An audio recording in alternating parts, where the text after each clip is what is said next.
home is the most important word in work-from-home policy, Ohio is for you. With our business-friendly climate, a skilled and growing workforce, and a high quality of life, Ohio is better for businesses and employees. Because we're not built for followers, we're building for leaders. Check out ohioisforleaders.com/TV.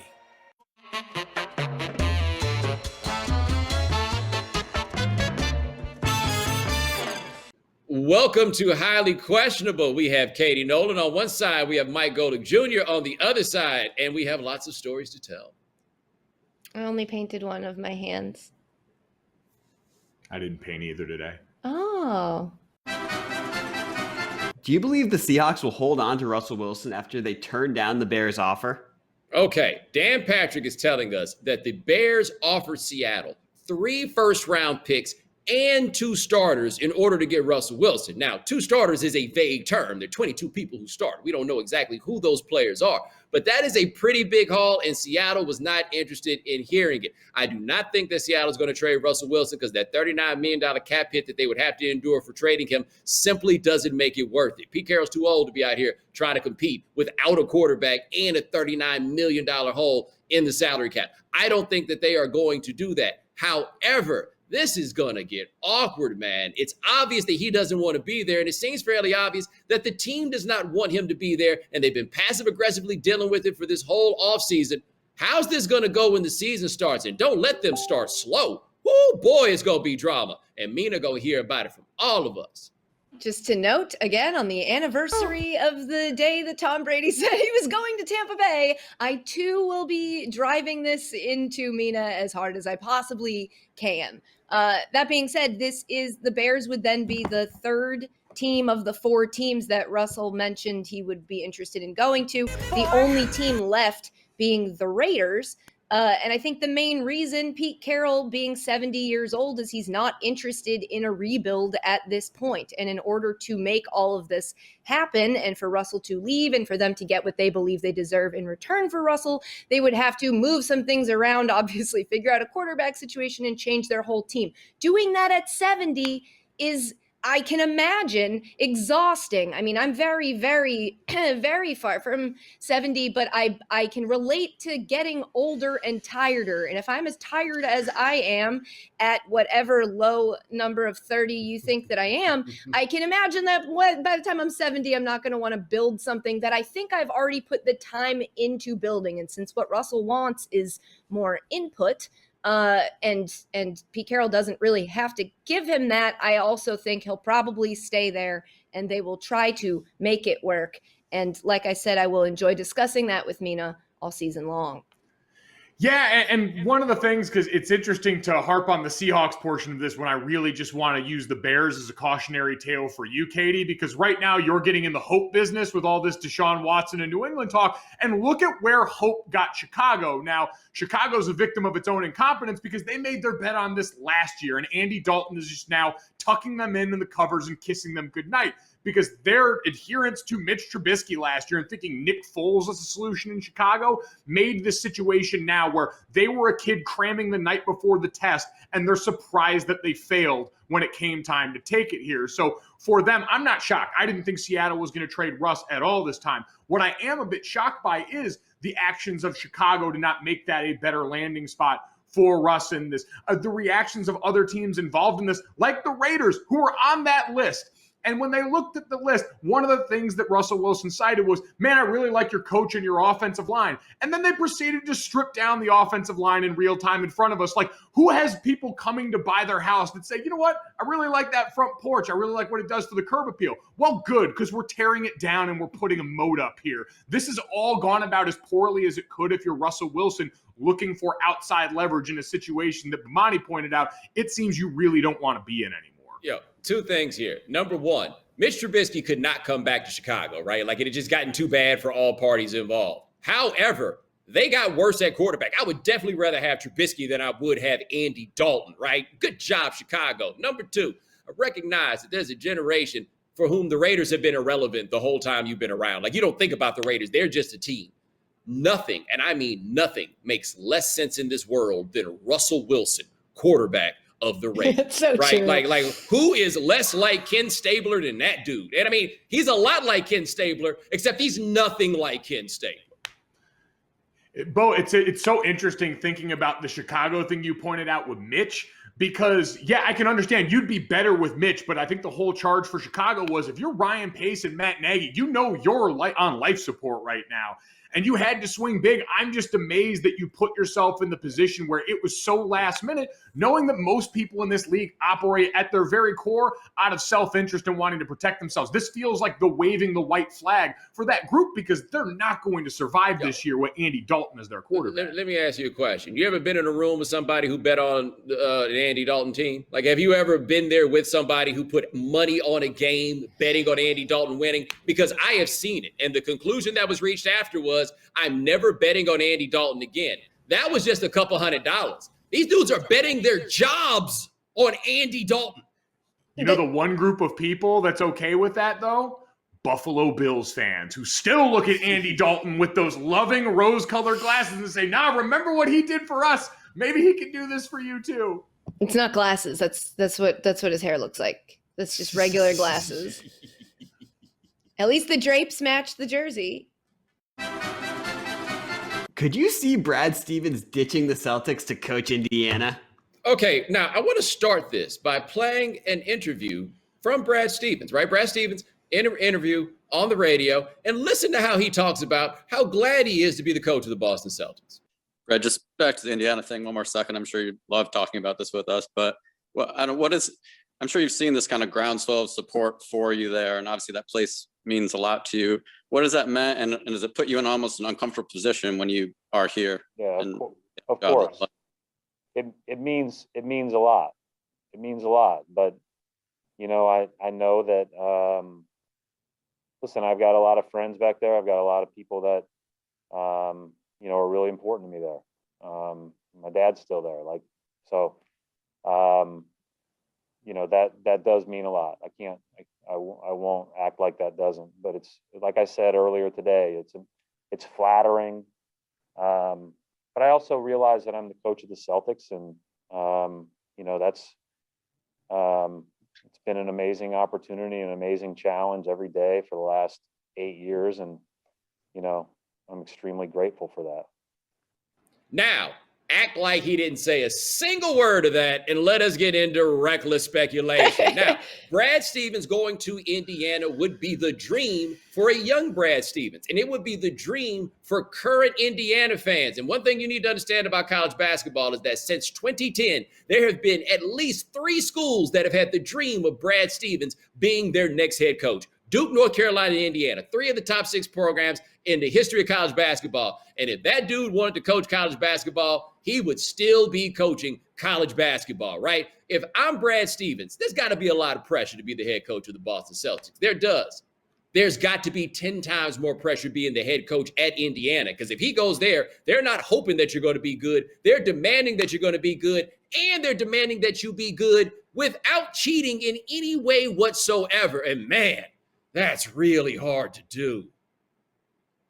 Yeah, as an alum of another prominent Indiana school that dealt with some long droughts of championships and winning and things like that have only recently been corrected to an extent here, it's a difficult thing to walk into. And even with Indiana investing recently in facilities in the way you need to in modern college athletics and trying to build all of those things up, there's just this unenviable task that we see even for people that are going home. Because I think that's a factor in here when you look at Scott Frost in Nebraska, Jim Harbaugh at Michigan on the college football side, that, yeah, it means a little more and maybe you're more willing to take on the challenge. But with Brad Stevens, I don't think that just because now this is the first year I can remember where we're openly maybe looking at him and saying, why aren't you getting as much out of budding superstars like Jaylen Brown and Jason Tatum? I don't think that's enough of a reason to think that after 9 years or whatever it's been, he's all of a sudden going to jump ship here for a job that's still right now realistically middling in college athletics because of all the challenges that face it.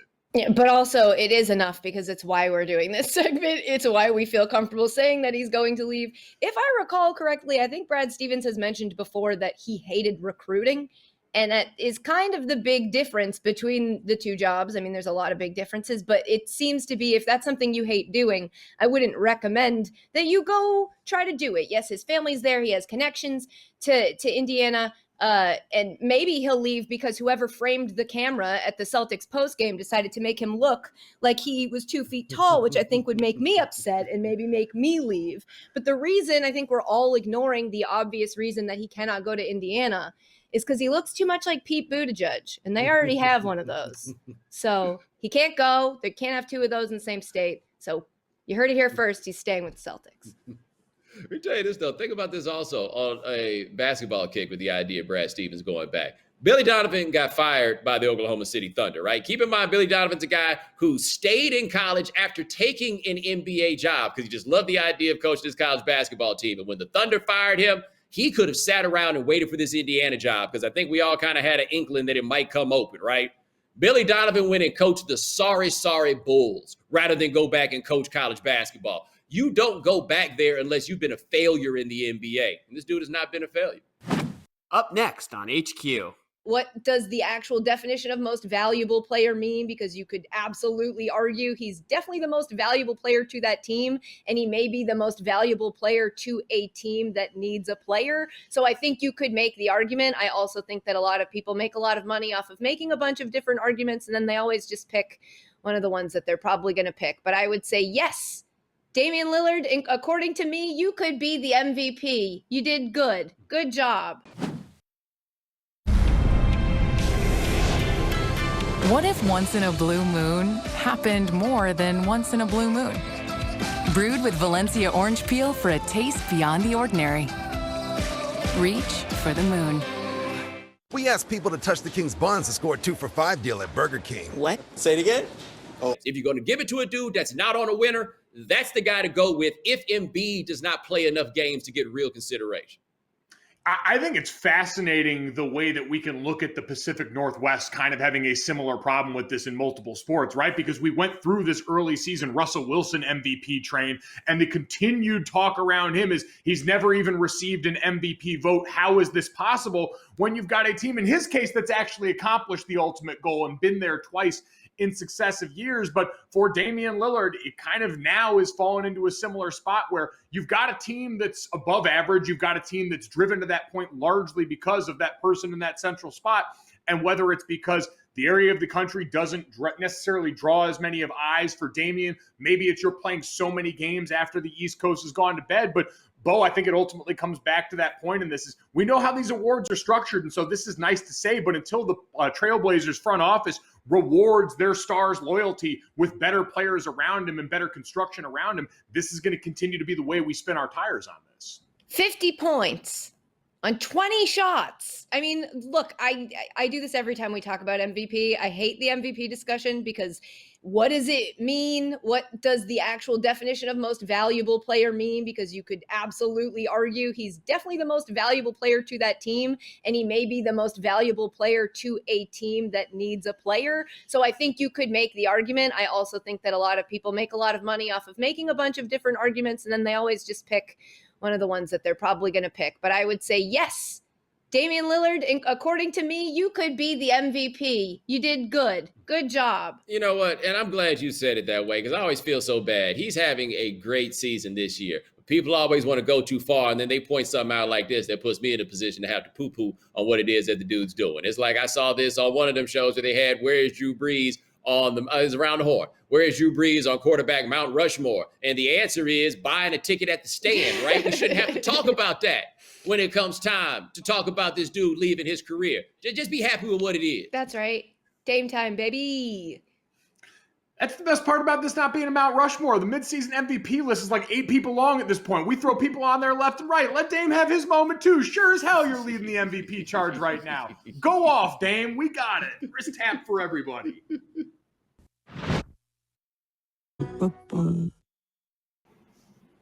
I had a gray hair today. You guys want to help me find it? My resolution's not high enough. I think the light's coming from that side. Yeah, of the room. I was happy to yank it out on TV, but I guess I'll have to save it for another day. There you go. What a tease.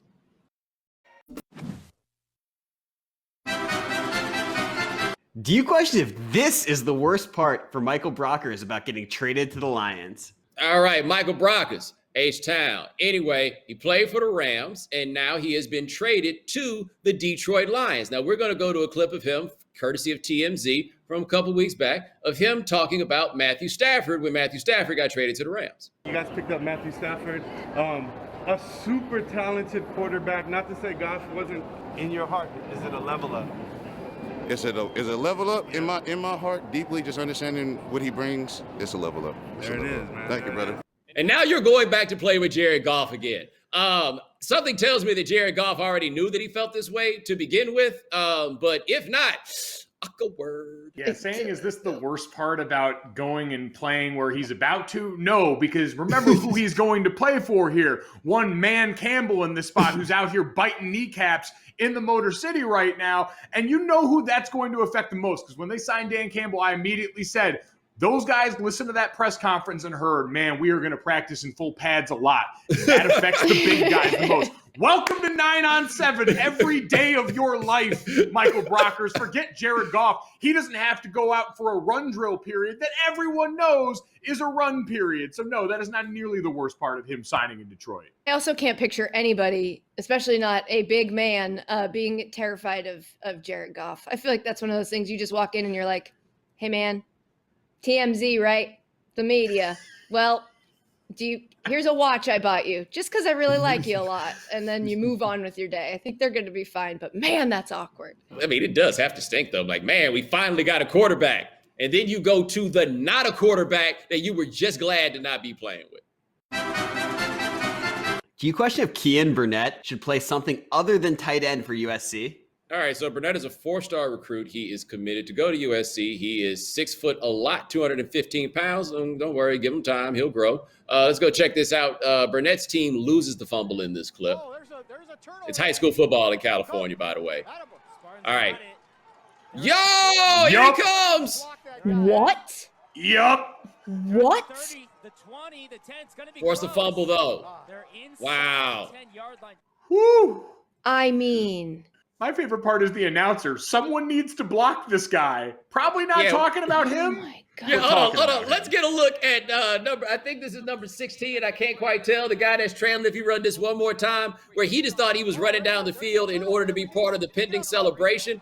But then he realized, man, I should probably try to catch this guy. In fact, he picked up on it early. This one guy picked up on it early, and then he couldn't get there. There he is, right there. He's like, oh, man, I was trying, I swear. He came up on his periphery, and you saw him give the finish line lunge like, oh, God, I know I'm not going to catch him, but, Lord, I got to look like I'm trying. You could have punched the ball out. Could have punched the ball out. Could have got the fumble. Well, and we asked the question, should he consider playing another position? Like, man, did you just see what Bill Belichick paid for all those tight ends that aren't George Kittle or Travis Kelce right now? Do you see where we're mocking Kyle Pitts? If you could be a freak at that spot, go ahead and be a freak at that spot, man, especially right now.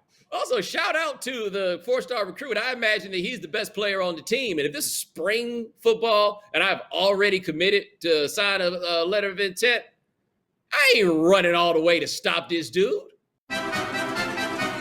Happening right now in spring training, Twins and Red Sox. All right, the Red Sox have a new pair of minority owners. And when you see the picture, you will think it was a double entendre, but I don't know what else to call it. That's right. LeBron James and Maverick Carter. He's not actually in the picture. But yes, LeBron James grew up a New York Yankees fan, but then when he had to pretend that he liked Cleveland, he acted like he was a fan of that team. And now he is going to be part of the Fenway Roush Group, I think that's what it's called, that owns the Red Sox. And I'm just here to tell him, this ain't going to stop you from getting booed in Boston, buddy. If he goes to Fenway to watch a game, Katie, am I lying? They still going to boo the hell out of him. Oh, no, of course they're going to, especially because that picture of him and Jeter, it's, look, him being a Yankees fan, like, matters. It probably doesn't matter. I mean, you join an ownership group, he already owned Liverpool a little bit, I think. So this was something I kind of have been used to and was expecting. And it's probably still cool to have LeBron own your team and it not be the Celtics. But, I mean, Yeah, I don't think that makes it necessarily worse. At the same time, I think we all could aspire to be that level of wealthy for a lot of reasons, but definitely to be able to use some of that wealth and power to stick it to the people that dislike you the most in that spot. Like for LeBron James to just be able to make this announcement in a city that we know hates his guts for a lot of reasons here, I feel like that's got to be particularly satisfying in a way that we would all try and emulate if we could. Also, just so you guys understand what the levels of money are. All that money that LeBron James has, and he can just get a piece of this. Just a piece. Like, you know how many more billions he needs before he can actually get one? And that's LeBron James. All right, that is our show. Check out Katie Nolan's podcast, Sports. It has a question mark. Mike Golic Jr., check him out 4 to 7, ESPN Radio, Chiney and Golic. His name comes second. Foxworth Fridays on Right Time with Bomani Jones, right? There we go. Why are we all doing that? Good question. There's a lot of, and it wasn't like we were doing it on purpose. Like we just all went to the same quasi cool move at once. And then Golic was like, let me throw the cool part out. Yes, yeah, no, listen. The cool part never enters the chat the minute I'm involved in that movement. So we have erased that from the equation.